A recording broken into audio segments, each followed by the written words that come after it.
വർഷങ്ങൾക്ക് ശേഷം എന്നുള്ള നമ്മുടെ വിനീത് ശ്രീനിവാസൻ, ധ്യാൻ ശ്രീനിവാസൻ, ബേസിൽ, നിവിൻ പോളി, പ്രണവ് മോഹൻലാൽ, ഒരുപാട് പേര് അഭിനയിച്ച വിനീത് ശ്രീനിവാസൻ മൂവിയുടെ പ്രമോഷൻ പർപ്പസിനായിട്ടുള്ള ഇൻ്റർവ്യൂവും കാര്യങ്ങളൊക്കെ ഇങ്ങനെ നടന്നുകൊണ്ടിരിക്കുകയാണ്. ഒരു 150 രൂപ കൊടുത്തിട്ട് 20 മിനിറ്റുള്ളവരുടെ ഇൻ്റർവ്യൂ കണ്ടാലും മുതലാവുന്നുണ്ടെങ്കിൽ ഈ പടം തിയേറ്ററിൽ വന്നു കഴിഞ്ഞാൽ നമുക്ക് എന്ത് എഫക്റ്റാണ് തരാൻ പോണേന്നുള്ളത് കണ്ടറിയണം കോശി. കാരണം അത്രയും എൻ്റർടൈനിങ് ആണ് ഇവരുടെ ഇൻ്റർവ്യൂസ്. ബിക്കോസ് ധ്യാൻ ശ്രീനിവാസൻ വിനീത് ഒട്ടും കുറവല്ല, കൂട്ടത്തിൽ ബേസിലും വേറെ ലെവൽ കൗണ്ടറും സാധനങ്ങളാണ് അടിച്ചുകൊണ്ടിരിക്കുന്നത്. അപ്പോൾ ജിഞ്ചർ മീഡിയയിൽ വന്നിട്ടുണ്ടായിരുന്ന ഇവരുടെ ഒരു പോർഷൻ, അതായത് ബേസിൽ ജോസഫ് ഹിന്ദിയിൽ ഒരു പടം ചെയ്യാൻ പോകുന്നു, രൺവീർ സിംഗിനെയും വെച്ചിട്ട് ശക്തിമാൻ എന്ന് പറഞ്ഞ സിനിമ ഡയറക്റ്റ് ചെയ്യാൻ പോകുന്നു. ഇതിനെക്കുറിച്ചിട്ട് ധ്യാൻ കുറച്ച് കാര്യങ്ങൾ പറയുന്നുണ്ട്, അതിൻ്റെ കമൻറ്റ് ബോക്സും. ആദ്യം ധ്യാൻ പറയുന്നു നോക്ക്. എനിക്കൊരു എതിരാളിയുണ്ട്, ബേസിൽ ജോസഫ്. അവൻ സ്റ്റോറി ടെല്ലർ അല്ല, മറ്റേ വർത്താനമുണ്ട്, മറ്റേ സർക്കാസം പരിപാടി. സ്റ്റോറി ടെല്ലിങ് വരില്ല, പക്ഷെ ഇങ്ങനെ പിടിച്ചു നിൽക്കും, എങ്ങനെങ്കിലും അവൻ അവിടെ ഹിന്ദിയിലൊക്കെ പോയി പടം ചെയ്യാൻ പോവാ. സ്റ്റോറി ടെല്ലർ അല്ലെങ്കിൽ പടം ചെയ്യാൻ പറ്റുമോ? അതിന്റെ സത്യാവസ്ഥയുണ്ട്. സത്യാവസ്ഥ ഞങ്ങള് ഷൂട്ടിലിരിക്കുന്ന സമയത്ത് അവൻ ഹിന്ദിയിൽ ഒരു പടം ചെയ്യുന്നു. അതിന് ആരാന്ന് പറയാൻ പാടില്ല, കാരണം എല്ലാവർക്കും അറിയാം അവൻ പടം ചെയ്യുന്ന ആരാന്നുള്ളത്. അറിയാൻ അറിഞ്ഞൂടെ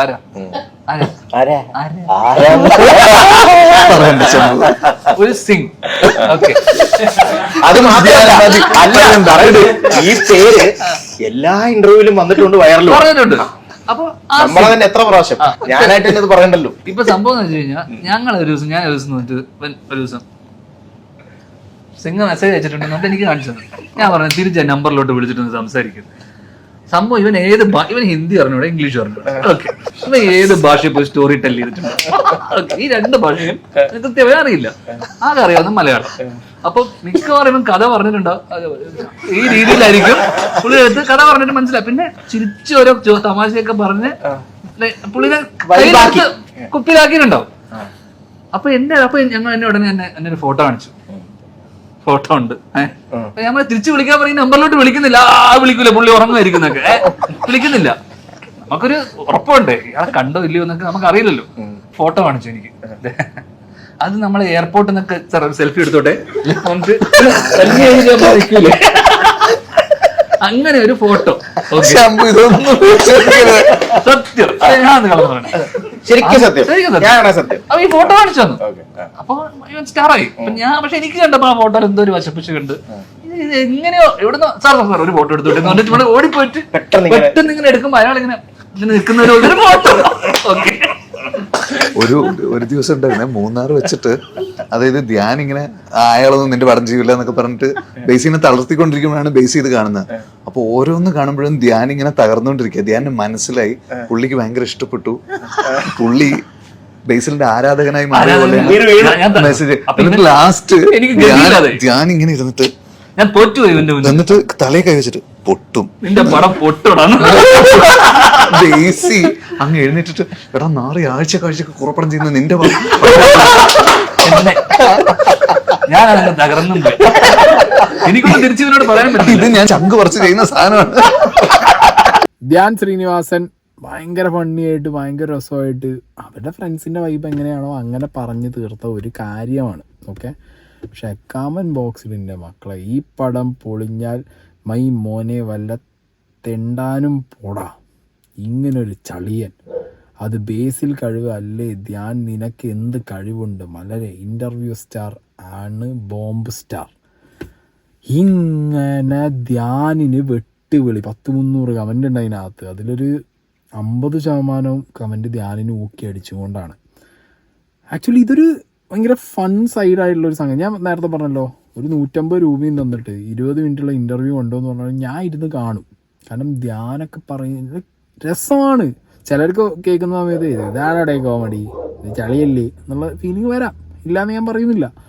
പക്ഷെ എവിടേക്കോ ഒരു പോയിന്റിൽ ധ്യാനിൻ്റെ ഇൻ്റർവ്യൂസ് ഭയങ്കര രസമാണ്.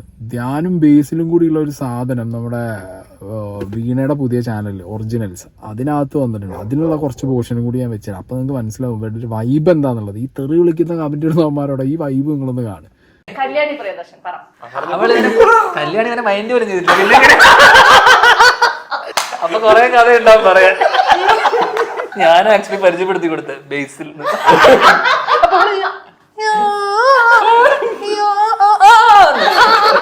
കണ്ടാ ഇവരിങ്ങനെയാണ്. ഭയങ്കര രസമാണ്. ഇപ്പൊ ഞാൻ പറഞ്ഞ വിനീത് ശ്രീനിവാസന് കിട്ടുന്ന ഏറ്റവും വലിയൊരു പ്ലസ് എന്താവും അറിയാം ഈ സിനിമയിൽ. ഈ സിനിമയുടെ സക്സസ് ഇവ തിയേറ്ററിൽ ഇറങ്ങുമ്പോൾ നമുക്ക് എന്താണെങ്കിലും നോക്കാം അതിൻ്റെ എന്താണത്, എങ്ങനെ സക്സസ് ആവുമോ ഇല്ല എന്നൊക്കെ ജനങ്ങൾ തീരുമാനിക്കണം.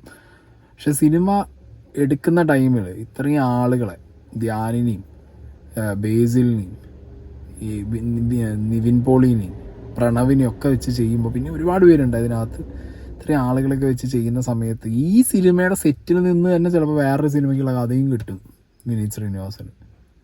കാരണം അതിന് മാത്രം ക്യാമറയുടെ മുന്നിൽ ഇവന്മാർ ഇങ്ങനെയാണെന്നുണ്ടെങ്കിൽ ഈ ക്യാമറ ഷൂട്ടിൻ്റെ സമയത്തൊക്കെ ഇവരുടെ ഒരു അവസ്ഥ എന്തായിരിക്കും? തീർന്നിട്ടില്ല, ഒരു സാധനം കൂടി വെച്ചരാ. ഞാനിങ്ങനെ ഭയങ്കര ഇമോഷണൽ സീൻസ് ഒക്കെ ചെയ്യണമെന്നുണ്ടെങ്കിൽ ഇങ്ങനെ ഇരുട്ടത്തേക്കൊക്കെ മാറി നിന്ന് സ്വയം അഭിനയിച്ചിട്ട് തിരിച്ചു വന്നാൽ പ്രാർത്ഥിക്കാൻ പോകുക.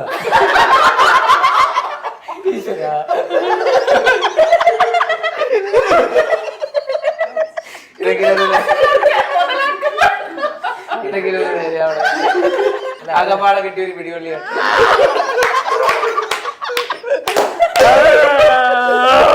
ഇത് ഞാൻ പ്രതീക്ഷിച്ചില്ല. പക്ഷെ ഒരു കാര്യം എന്നോട് ഫ്ലൈറ്റിൽ നിന്ന് അളിയനാണ് കഥ പറഞ്ഞത്. ഓക്കെ, എന്നോടൊരു കഥ പറഞ്ഞു. ഞാൻ അവിടെ പോയപ്പോഴാണ് പറഞ്ഞത് ആ കഥയല്ല ഈ സിനിമയുടെ.